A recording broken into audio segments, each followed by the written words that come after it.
The Detroit Lions were able to best the Baltimore Ravens in their Week 3 victory, a victory that was 20 years in the making as they improved to 2-1 back at home facing the Cleveland Browns. The Cleveland Browns, we saw what they were able to do against the Green Bay Packers. No offense at all, trailing the entire game pretty much, and was able to score 10 points in like the last half of the fourth quarter and walk away with a victory by, surprisingly enough, a former UFL kicker, a guy who actually had a better kicking percentage than our kicker, Jake Bates. And the Detroit Lions will be facing the Cleveland Browns.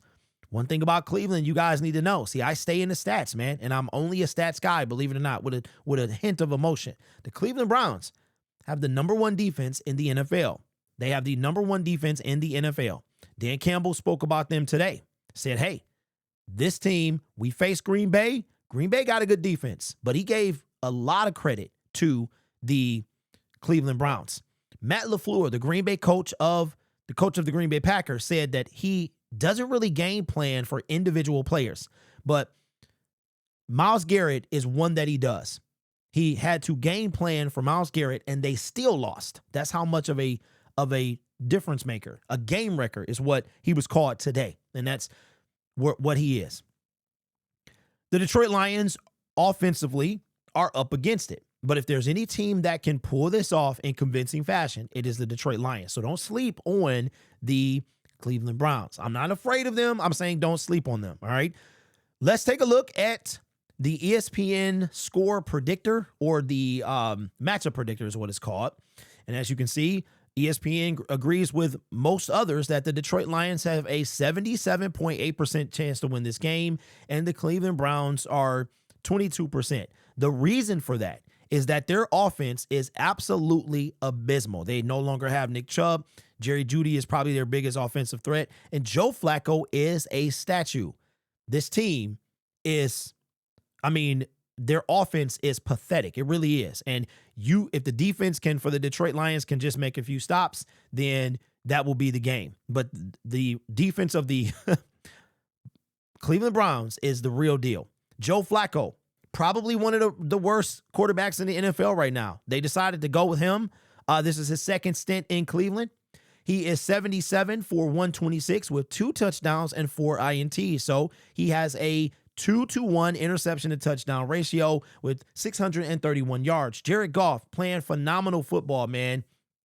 Only has 21 incompletions. I believe he currently has the best completion percentage so far through 3 weeks in the National Football League. 761 yards, 74 for 95 with 7 touchdowns and 1 interception. Right now, it'll never happen. It should. Jared Goff is legitimately in the MVP conversation. Hopefully he can keep that up and not start, playing like he did last year. Was still playing well, but kind of, fell out of that conversation.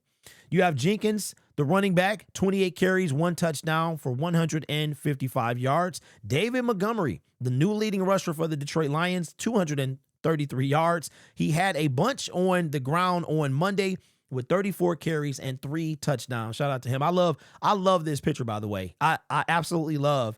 It's very rare you see a big cheese. Like, you can see that he's legitimately cheesing. Maybe he's that happy to be on the Detroit Lions. You've got the receiving leader is not Jerry Jeudy, but their tight end, Fannin Jr., with 15 receptions for 136 yards. St. Brown, no surprise there, 237 yards, 20 receptions, and 4 touchdowns. He had a 3-touchdown game against Chicago and added another one in the game against the Baltimore Ravens. Myles Garrett, the leading sacker for the Cleveland Browns with 4, so he is averaging over 1 a game, and so is Al-Quadin Muhammad, who is questionable with a knee injury. He said he's going to play. He is still questionable. Today, the injury report came out. We'll take a look at that in a second. And Schlesinger is their leading tackler with 23 tackles. And Jack Campbell, you know what's crazy, man, is Jack Campbell is going to probably take over for Alex Anzalone. The guy got 8 stitches in his upper lip. He's going to have a scar there for the rest of his life. Shout out to him. 26 tackles. Who's usually leading this list? Alex Anzalone, the guy that he's probably going to replace after this year. The Browns low as 187. That's if you want to stand on a roof across the street. It ain't no way, bro. Ain't no way. I've already seen the tickets for this, standing room only. That might be what that is, but I'm calling cap on that. Here is Mike Hall Jr. is out for the Cleveland Browns. DeJuan Jones is on IR. Questionable is Jack Conklin. Winston Reed, IR. Man, a lot of people. Cade McDonald on IR. Now, let me see if this is the same as the Detroit Lions one, if it updated. Daniel Thomas is out. I'm surprised they haven't put this guy on IR. They don't want to burn the spot for him. Zach Cunningham out, so this looks to be updated. Al-Qadim Muhammad is questionable, but he said he's going to play. Sione Vaki out again. Out again, man. We traded up to this guy. He's looking to be a miss right now. Hopefully he can turn it around.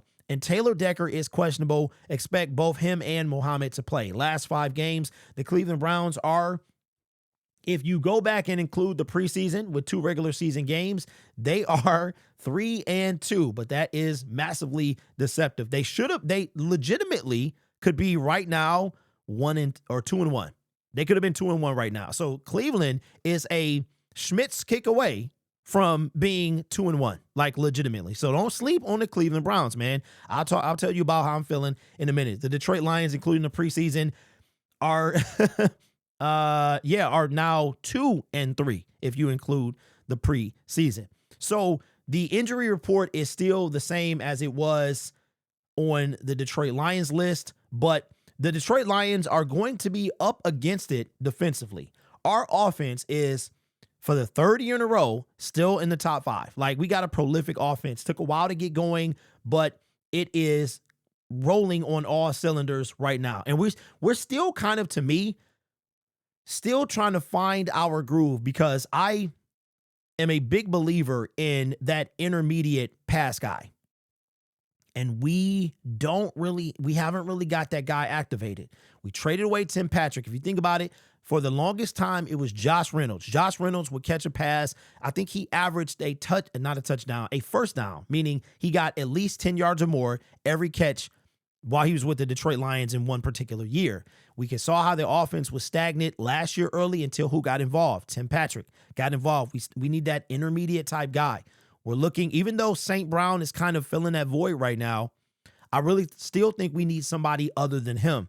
Tesla was out there against the Baltimore Ravens. Didn't see a lot of action as far as involved in catching or targets. But I think when he gets going, that'll be like the missing piece on offense to really get our offense going. The offensive line is playing phenomenal after that disastrous week 1. And Hank Fraley is that dude. Like, we need to make sure no matter what happens, nobody can take him away. I know his wife was saying we ain't going nowhere at the end of last season. And we got to make sure that he took these guys. And we got essentially 2 rookies on the offensive line, and he took them and put them together. And we could be moving on from Taylor Decker like after this year. So we got to do whatever. He is like the new person that we need to make sure stays on this team. So we have some offensive rankings as well. This time we'll look both at offense and defense. So the offense, I'm looking. Oh, this is Baltimore. That's my bad. Because I'm like, what do you mean it's the first? Okay, that's Baltimore. Let me fade back to me because I thought that I had it bookmarked, but I did not. That's my bad. Let me go up here and find it. By the way, to all my fellas out there, get your prostate check, man. Former Detroit Lions coach Terrell Williams has prostate cancer. So get your prostate check, man, for real. And we're coming up on Cancer Awareness Month, so yeah, do that. Okay, here is the right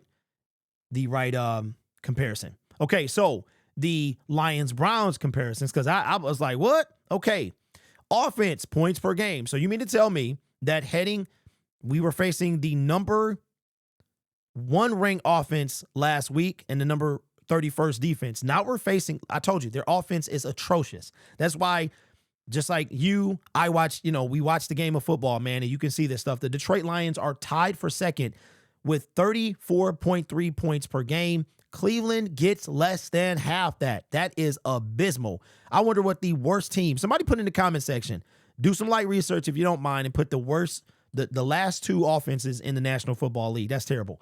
Total offense, the Detroit Lions are 3rd with 394 yards per game. Cleveland, 22 with 290. Rushing offense, the Detroit Lions took a pretty big leap, man. 149, which is fourth, to the Cleveland Browns 86. They're kind of finding their way without Nick Chubb, man. It's taking them a while, which is ranked 29th. Passing offense, we are 8th with 245.3 yards per game. Cleveland is 16th. Man, that's crazy. A whole 8 spots below us with 203.3 yards. Third down offense, we are tied for 16th at 41%, which essentially means that every 4 times we're on third down, we get the first down. And Cleveland is actually better than us in third down offense at 42.6. Red zone efficiency, we score 68.8% of the time, which is 9th, and they score 71.4, which is, so they have a better red zone offense and better third down offense. Giveaways, the Detroit Lions, that 1 interception from Jared Goff, which is tied for 4th. And the Cleveland Browns with 5, we've already seen that Joe Flacco has 4 interceptions on the season, which is tied for 23rd. If we go to defense, the Detroit Lions are 23rd on defense, allowing 26 points per game. Cleveland is points per game is 27.7, which is tied for 18th. Now you might be saying, well, Derek, how are they number 1 in defense, but they're number 8, they're 18th in points per game? Because I've told you this numerous times, that total defense is yards allowed. I did not make the rule, but that is the rule. So you have a lot of different defensive components, just like you do on offense, but the way the NFL comes up with total defense, it is total yards. So you can allow a bunch of points, but you'll still have the number 1 defense. It's weird. I think they should go by points per game, but they go by total yards allowed. Points per game. The defense for the Detroit Lions allows, we already did that, but total defense, the Detroit Lions allow 307.7 yards, which is 13th. The Cleveland Browns, I told y'all, man, 2.4. So their defense is the real deal, which is ranked number 1. Rushing defense, you can't even get 60 yards on them. The Detroit Lions, 99, so we're under 100, which is 11th. The Cleveland Browns, 57.3, okay? And even in the passing game, you can't throw on them either. 147 yards, which is 4th. So you can score on them if you can get down there. If you can get down there, you can score. But and they got a pretty good. We're looking at it here. See, you can score. Their third down defense is not that great. Their red zone defense is not that great. In between the 20s, though, that's where the struggle comes in. The Detroit Lions passing defense, 208 yards, 0.7, which is 15th, and 147 for the Cleveland Browns, as we discussed earlier. Third down defense, 50%, which means that 1 out of every 2 times a team is on third down, they get a first down. The Detroit Lions are 30th. This is a big jump from last year because we were in the top 5, I believe. The Cleveland Browns are a little bit better than us, so it looks like their total defense is better than us, period. 26 with 40.5%. Red zone efficiency, 63%. For the Detroit Lions, 63.6, which is tied for 20th, and 66.7, which is tied for 25th. So we can score on them. They can score on us if they get in the red zone. Takeaways, 3, which is 13th. The Cleveland Browns only have 1 takeaway on the season. So what did you get from there? And again, I look at a lot of data, right? I go by the numbers. So if we look at offense, our offense is far superior. If we go back real quick on offense, the Cleveland Browns are only better than, they're better than us in red zone efficiency and third downs. So they can get more first downs than us when off of third downs, and they're better in the red zone. But the other categories, we have the superior offense. If we look at the defense, their defense is better than ours in every category, but the takeaways and the red zone efficiency. Okay. So this tells me you get in the red zone, you can score, and they don't really take the ball away. Their defense is just there. Like they stop you. You know what I mean? They stop you in between the 20s. Once you get beyond the 20 or between the 20 and the end zone, you can score on them. Right. So what do the Detroit Lions, who wins this game? The Lions win this game because this is going to be a defense unlike we faced all season. But we know our team can put up points. we can put up points. We know that. It's going to be difficult to put on points on this team. But John Morton said they have not seen these two running backs. They basically not seen me scheme these two running backs. They haven't seen our guys, right? And matter of fact, the Cleveland Browns have never seen these two guys at the same time. So we could see a lot of stuff can change for the Detroit Lions. I think for me, the thing that gives me confidence is the way this offense is moving.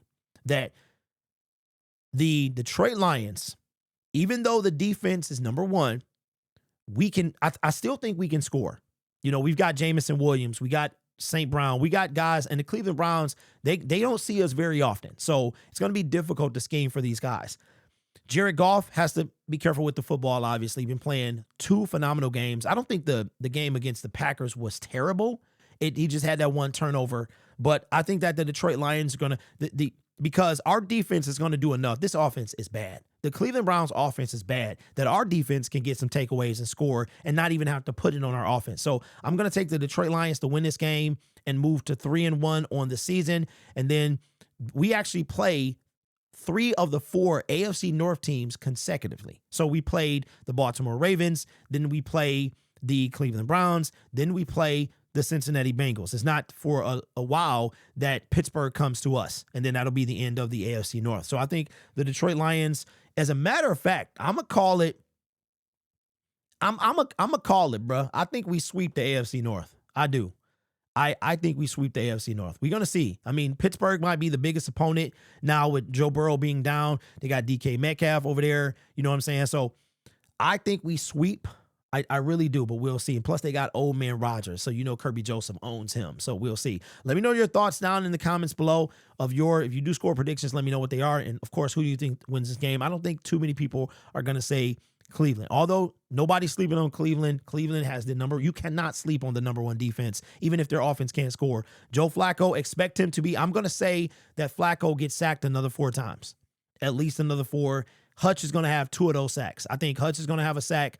And Joe Flacco is going to be sacked a minimum of 4 games. That's what I think. And there's a real possibility coming out of today's or week 4 that the Detroit Lions could lead the NFL in sacks. Joe Flacco is a statue, man. Ready? He's a statue. I think him and what's his name? Dak Prescott have the 2 weirdest cadences in the National Football League. Anyway, this channel is made possible by viewers, subscribers, and members just like you. It's because of your support I get to do what I do. You could be anywhere else on YouTube, but you choose to rock with me. And if you haven't noticed, my mic pop filter is blue. I should have said that so it could rhyme with the other part. Also, the cancer awareness shirts, man, they thank you for everybody that's made purchases so far. I really do appreciate it. If you haven't seen, we have I'm going to pull up my channel real quick so you guys can see. I'm also thinking about making a mug, because I didn't make the mug. These are all things that, because I was looking at my Syndicate mug and I was like, I like this thing. So I think I'm going to add a mug as well to the cancer. And I think that'll be it. That'll be like the last. We got a hat, we got a shirt, we got a hoodie, and we'll have a mug as well. Let me show you what I'm talking about here. Sorry I had to go through this. This was impromptu. Thank you for sticking around. And let me pull up my community post, which is YouTube be moving stuff around so much. And I can show you that way. There we go. I should just download the pictures and put them in my software so I could have them. So here is the Cancer Cares Syndicate. It's just like the one we have now. This is kind of hot, super hot fire. We also have the shirt that is based off the one that I currently have on, and then the hoodie. And we also will have hoodies of the current shirt that I have on that will be available. So the cancer stuff will be available through October 31st. Every other thing, the hoodies are going to be there now. I wanted to get closer to the fall before I made them. All right. You guys are awesome. Take care of yourself and each other. And as always, go Lions. Thank you for the support as well.